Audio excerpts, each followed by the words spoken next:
తాగేది గంగ, తలకు పోసుకునేది గంగ, కుండల పోసేది గంగ, కూరాట్ల పోసేది గంగ, తొక్కేది గంగ, మొక్కేది గంగ, సకల చండాలము వాపేది సత్యవీర గంగ.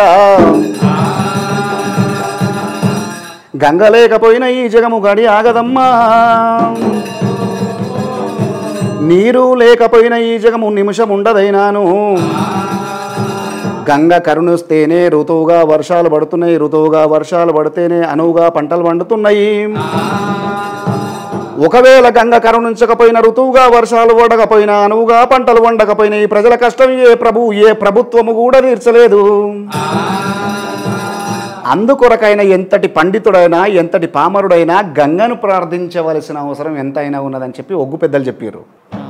చూడండి, ఇప్పుడు ప్రతి ఒక్కరు ప్రకృతి ఆరాధకులా కాదా? అవును, అది అందుకే మీరు ప్రకృతిని బాగా నమ్ముతున్నారు అన్నట్టు. సో ఎందుకు మీరు ఇంటి పేరుని మార్చుకున్నారు?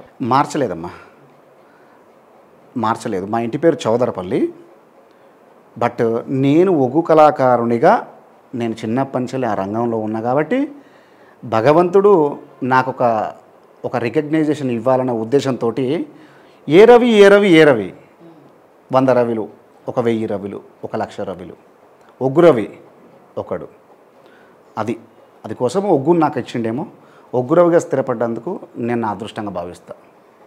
ఒగ్గు కథకే వన్న తెచ్చినటువంటి వ్యక్తి ఒగ్గు రవి అని చెప్పేసి అందరు చెప్తూ ఉంటారు. సో మీరు డాక్టరేట్ కూడా తీసుకున్నారు. సో ఎందుకు పక్కన పెట్టేసి మీ చదువును పక్కన పెట్టి ఎంబీఏ చేశారా మీరు? ఎంఏ, ఎంఫిల్, పిహెచ్డి, బుక్కులు కూడా రాశారు. సో ఎందుకు ఇవన్నీ పక్కన పెట్టి జాబ్ అనేది చేయకుండా డమరుకం పట్టుకోవడానికి కారణం ఏంటి అసలు? ఫస్ట్ మీరు ఒక క్వశ్చన్ అడిగారు. ఒగ్గు కథకే వన్నె తెచ్చినటువంటి ఒగ్గు రవి అన్నారు. కాదు, ఒగ్గు రవికి వన్న తెచ్చిన ఒగ్గు కథ. చిన్న చేంజింగ్. నాకు వన్నె తెచ్చింది కథకు నేను వన్నదేలే. చాలామంది ఏమంటారంటే, అంటే ఒక ఎగ్జాంపుల్ చెప్తామా, కోడి కూస్తే తెల్లారింది అంటారు. లాజిక్ ఏంటంటే, లాజిక్ కాదు, నిజం ఏంటంటే తెల్లారితేనే కోడి కూస్తుంది అన్న విషయం చాలామంది తెలియదు. అవును. ద సేమ్ టైం కళ అనేది భగవంతునికి ఆరాధనగా ఉండేటువంటి ఒక వారధి. కాబట్టి కళకు నేను వన్నదేవడం ఏమి ఉండదమ్మా. నేను సైనికుని. నా జీవన గమనం ఒక 100 ఏళ్ళు. ప్రతి జీవన గమనం 100 ఏళ్ళు ఉంటుంది. ఆ తర్వాత మళ్ళీ ఎవరో రావాల్సిందే కదా. అల్టిమేట్గా ఉండేది ఏంటిది? కళ మాత్రమే ఉంటుంది. కాబట్టి కళ నాకు వన్నెది ఇచ్చింది తప్ప నేను కళకు వన్నెదే లేదు. కళతోటి నాకు పేరు గుర్తింపు వచ్చింది. కళ అజరామరంగా ఉండాలి, అమరంగా ఉండాలి, కళ గొప్పది. అందుకని నేను కళను ధ్యానిస్తున్నాను చెప్పిన.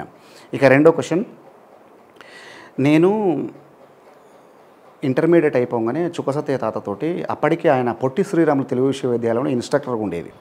సో పెద్ద ఆయనతోటి నాకు నా ప్రస్థానం మొత్తం పెద్ద ఆయనతోటి గడిచింది. సో ఆయనతోటి నేను, అంటే పెద్దలు ఏమని చెప్పారంటే, నువ్వు జీవితాన్ని మొత్తం చదవాలంటే గురువు చెప్పిన మాటన్న వినాలే, లేదంటే గురువుతోటన్నా ఉండి చూడాలి. నీకు అవకాశం ఉందనుకో, గురువుతోటి నడుస్తూ నువ్వు ప్రపంచాన్ని గమనించు. లేదు, గురువు చెప్పిన మాటన్న విని నడవడిక నేర్చుకో. ఈ రెండిట్లో ఎట్లయినా కూడా మనం ప్రపంచాన్ని చదవచ్చు. నాకు వచ్చిన గొప్ప అదృష్టం ఏంటంటే, పెద్ద ఆయనతోటి డాక్టర్ చుక్కా సత్తయ్య గారితోటి గమనం చేసేటువంటి గొప్ప అదృష్టం నాకు వచ్చింది. నేను ఇంటర్మీడియట్లోనే ఒకసారి ఆయనతోటి పొట్టి శ్రీరాములు తెలుగు విశ్వవిద్యాలయంకి వెళ్ళిన. అప్పటికి ఆయన పొట్టి శ్రీరాములు తెలుగు విశ్వవిద్యాలయంలో ఫోక్ డిపార్ట్మెంట్లో ఇన్స్ట్రక్టర్గా ఉన్నాడమ్మా.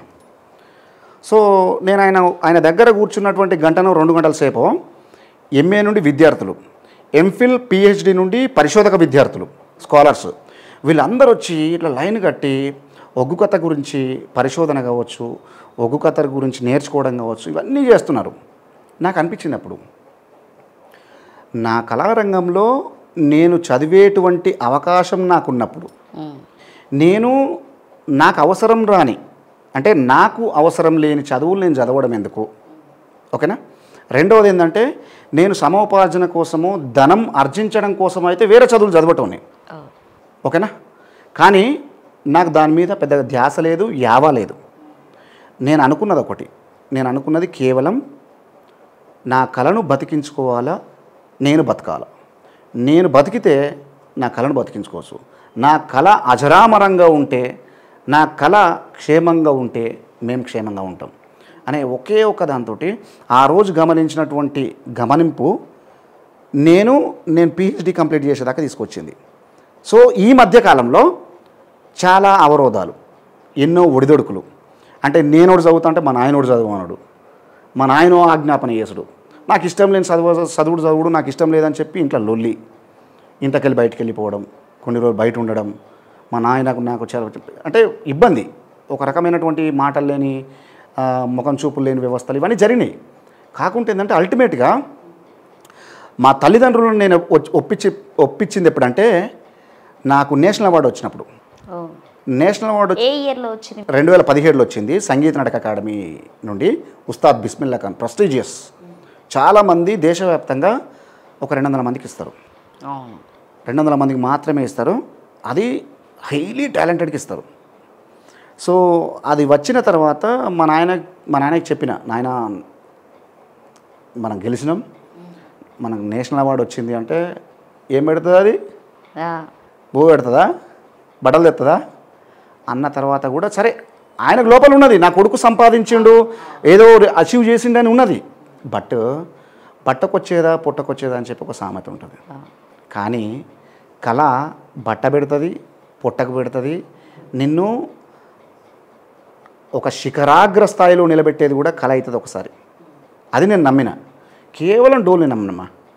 అది ఇవాళ ఒగ్గురవిని కాస్త ఉస్తాద్ ఒగ్గురవిని చేసింది, ఉస్తాద్ ఒగ్గురవిని కాస్త డాక్టర్ ఉస్తాద్ ఒగ్గురవిని చేసింది.